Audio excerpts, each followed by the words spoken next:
मुद्दत मुलाजमत में कुछ अरसा बाकी है और वो इस महीने सुबुकदोश हो जाएंगे अपना टेन्योर मुकम्मल करके, और उनकी जगह जनाब जस्टिस काजी फैसल साहब नए चीफ जस्टिस ऑफ पाकिस्तान होंगे। सबसे पहले और बुनियादी बात यह है शोएब शाहीन साहब कि चीफ जस्टिस साहब ने कर दिया, और सब्जेक्ट मैटर से उनका इंटरेस्ट कैसे रिलेट करेगा? जो कमीशन बना था वो किसी ब्यूरोक्रेट ने तो हेड उसको करना नहीं था, उसके अंदर तो काजी फैसल साहब मौजूद थे जो कि सीनियर प्यून जज है एज वी स्पीक, और कुछ दिनों बाद चीफ जस्टिस पाकिस्तान। अगर सिरे से इलीगल है या कोई काम ऐसा गैर फैसल साहब एक्टिविटी के अंदर इन्वॉल्व हो जाएंगे और एक काम वो करेंगे जिसकी कोई लीगैलिटी ना हो। दूसरी बात ये कि इस आपको तो बाकी है उनको लगता है कि नहीं, इसके अंदर conflict of interest blatantly involve है, और चीफ जस्टिस साहब ने इसके अंदर जो रवैया अपनाया है, इनफैक्ट उन्होंने इस मोहर सब्त की है कि वो इस मामले के अंदर उनके मफादात का टकराव था। उसकी एक एग्जांपल ये कि उन्होंने इस मामले को पहले स्टे किया और बाद में खुद ही डिसाइड किया कि नहीं, मैं तो इस बेंच से अलहदा भी नहीं होऊंगा। शोएब शाहीन साहब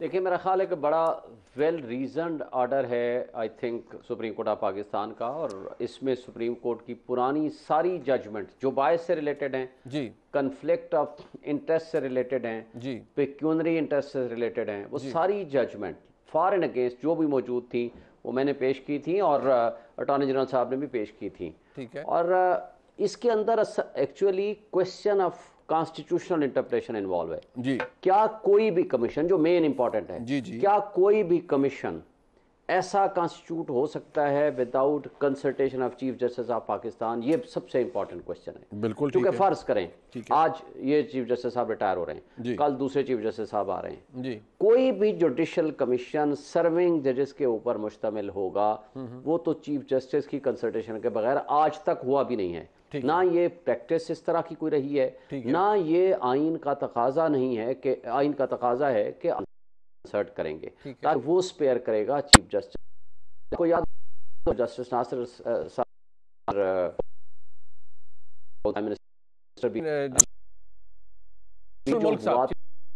मुल्क साहब जी, फिर मेमो गेट को इन्होंने किया इसी जस्टिस काजी फाइसा साहब ने, वो भी चीफ जस्टिस ऑफ पाकिस्तान ने उनको अपॉइंट किया था जी। तो जब सिटिंग किसी जज को कॉन्स्टिट्यूट करना हो तो उसके लिए बेसिक क्वेश्चन ये है, आप चीफ जस्टिस ऑफ पाकिस्तान को लिखेंगे, ठीक है, वो इसके ऊपर कमीशन कॉन्स्टिट्यूट करेगा। और दूसरा, क्योंकि इसके अंदर ये तफसीलात का इशू ही नहीं है, दूसरा इसके अंदर इंपॉर्टेंट क्वेश्चन ये है कि आप न सिर्फ ये कि आप कॉन्स्टिट्यूट किए बगैर आप शूट किया, एक जज साहब के मुतालिक भी कहा कि उसकी ऑडियो या उसकी गुफ्तगू के बारे में भी आप करें जी जी। देखिए, ये 209 की वायलेशन है, ठीक है। इसके ऊपर अगर आपने किसी के जज के कंडक्ट के बारे में कुछ भी कहना हो, ठीक है, कुछ भी आपका इल्जाम हो, तो आप उसको सुप्रीम जुडिशल काउंसिल में तो कर सकते हैं, लेकिन उसके बारे में again consultation of chief justice एक कमीशन। एक बात है सर, एक बात सर गुजारिश सुने शोएब शाहीन साहब, ये मैं आपकी गुफ्तगू से फिर ये अक्स कर पाया हूं कि आप ये कह रहे हैं कि ये एक बात चीफ जस्टिस पाकिस्तान और उनके साथ जो 4 जज साहबान बैठे हैं उनको पता है, लेकिन जो सीनियर प्यूने जज हैं जिनको उस कमीशन का सरबरा बनाया गया, अगर ये काम इतना ही अनकॉन्स्टिट्यूशनल था तो क्या काजी फैसल साहब को ये पता ही नहीं था कि मैं एक अनकॉन्स्टिट्यूशनल कमीशन के ऊपर हेड करके बैठ गया हूं, और ही सो अनअवेयर कि उनको पता ही नहीं है कि वो ऐसी एक्सरसाइज के अंदर इन्वॉल्व हो गए हैं जो कि सिरे से अनकॉन्स्टिट्यूशन है, which is against the law, which is against the constitution of Pakistan. ये बड़ी ताज्जुब की बात है कि वो चीफ जस्टिस को तो पता है, सीनियर प्यूने जज को उसका पता ही नहीं है सिरे से। I mean that's very hard for me to believe that, मेरे लिए बड़ा मुश्किल है बिलीव करना।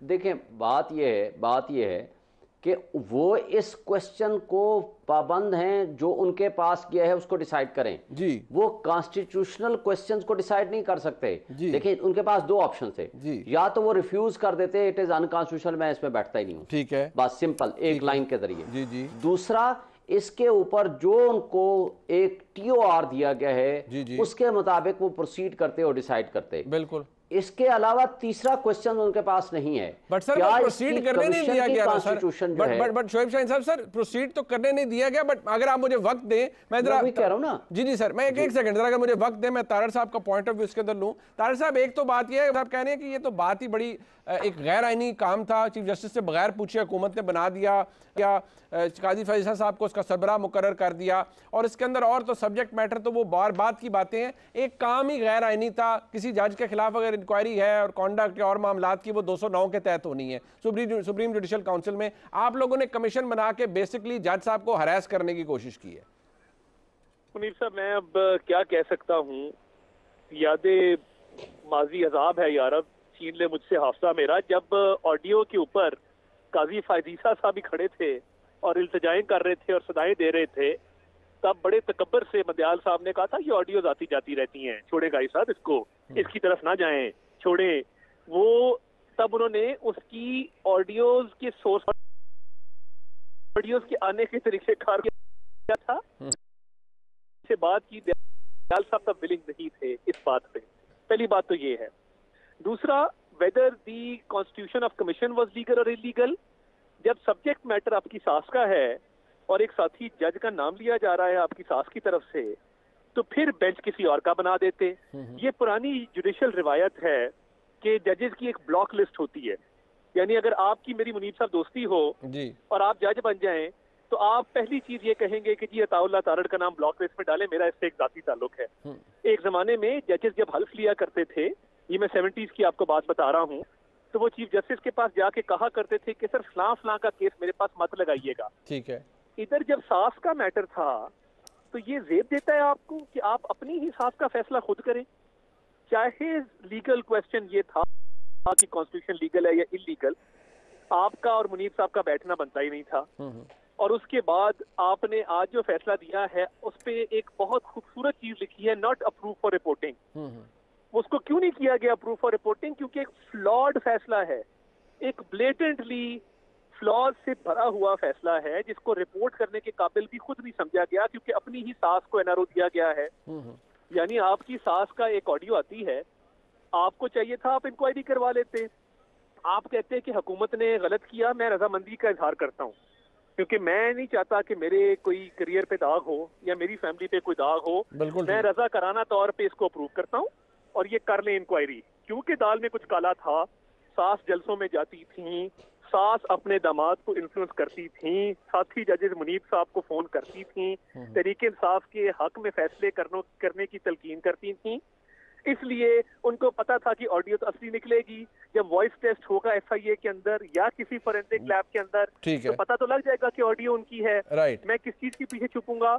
आज का पूरा फैसला पढ़ लें, उसमें इलेक्शन की बात है 90 दिन की, हमारे कंटेम्प्चुअस बिहेवियर की बात है कि हमने कंटेम्प्ट किया है इस ऑडियो के बारे में बात करके, हमें हमारे होंठ बंद कर दें, हमें आप बोलने ही ना दें इस मौजू पे।